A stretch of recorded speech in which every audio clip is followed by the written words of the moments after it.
So again, welcome back to motivational video by Amit Seth.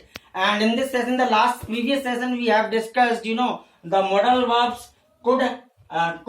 So now in this session, we'll discuss could have. So the maximum students have the doubt in between could and could have. Could and could have. Could already I have explained in the last session, and in this session we'll discuss could have. Could have mean सकता था, सकते थे, सकते थे. तो जैसे मैं कहूँ कि लेट्स टेक सम एग्जांपल, तुम जा सकते थे, तुम आ सकते थे, तुम खेल सकते थे, तुम नल खोल सकते थे, तुम दरवाजा खोल सकते थे. तो इस तरह के सेंटेंस में हम could have लगाएंगे. एंड रिमेम्बर दिस थिंग कि ऑलवेज लाइक वर्ब की third form you have to use in case of could have. Could में फर्स्ट फॉर्म आती थी, कैन में first form, and could have में we have to put what verb की third form. So let's take glance of example so that we can easily understand and the concept will be clear. So the let's take first example.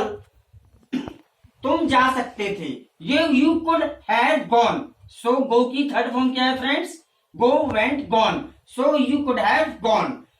तुम आ सकते थे, you could have come. तुम नल खोल सकते थे, नल means tap. तुम नल खोल सकते थे, you could have turned on the tap.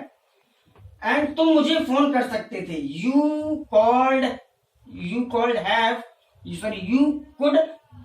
called me. तुम मुझे फोन कर सकते थे, you could have called me.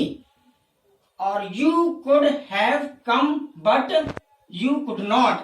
तुम आ सकते थे लेकिन नहीं आ पाए, तो you could have come but you could not. You could not come, couldn't भी कहते हैं. You could have come but you could not. तुम आ सकते थे लेकिन नहीं आए. The next is you could not have gone. तुम वहां नहीं जा सकते थे. Could you have gone? क्या तुम वहां जा सकते थे? Could you have gone. This is interrogative, question mark will be there. Could you have gone. So I think थोड़ा सा क्लियर हुआ होगा. We will try to make some more sentences. मैं पार्टी में जा सकता था पर नहीं गया. मैं पार्टी में जा सकता था पर नहीं गया. I could have gone for the party but I did not. मैं प्रोजेक्ट को टाइम पर खत्म कर सकता था पर मैंने देरी कर दी, मैं लेट हो गया. I could have finished the project. I could have finished means third form finish की the project on time but I delayed it. वह एक आईफोन खरीद सकता था बट उसने मोटोरोला लिया. या वह एक आईफोन खरीद सकता था लेकिन उसने मोटोरोला के बदले. ही कुड हैव बॉट मतलब परचेज किया उसने. He could have bought on an iPhone instead of Motorola के बदले में. तुम मुझे इस बारे में पहले बता सकते थे. You could have told me about this earlier. Vishal मुझसे पहले इस बारे में चर्चा कर सकता था. Vishal could have discussed this with me first. वो मुझसे संडे को मिल सकती थी. She could have met me on Sunday. हम तुम्हारे साथ डिनर कर सकते थे. We could have eaten dinner with you but we were not hungry. वे बेटर प्लेस ढूंढ सकते थे. They could have found a better place. मैं तुम्हारी मदद के बिना यह नहीं कर सकता था. I could not have done this without your help. I could not have done this without your help. क्या तुम यह खुद से कर पाते या सकते थे? Could you have done this on your own. मैं इस कॉलेज के अलावा दूसरे कॉलेज में बेहतर पढ़ाई कर सकता था. आई could have studied in better college. उन्हें इस बारे में कैसे पता चला या चल सकता था? How could they have known about this. मैं क्या कर सकती थी? What could I have done.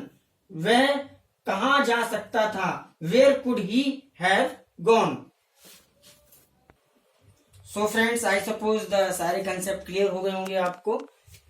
could and could have. I have discussed this could and I have discussed could have. And maximum difference जो मेरे पास फोन और WhatsApp आए हैं उसमें स्टूडेंट का कहना है कि कुड और कुड हैव में डिफरेंस समझ में नहीं आया. तो यार you do the practice more and more practice, you will be automatically perfect and the things will be settled down in your hard disk or subconscious mind. So you do the practice maximum as much as sentences is possible. So could में मैंने बताया, recap कर देता हूं मैं एक बार. सका, पाया, पाए, and could have में सकता था, सकते थी. अब in the next session we will discuss about can. So in the next session, in the next lecture, I will focus on the can. So easily तो था जो could और could have जो tough थे, मैंने I already discussed. can थोड़ा आसान है.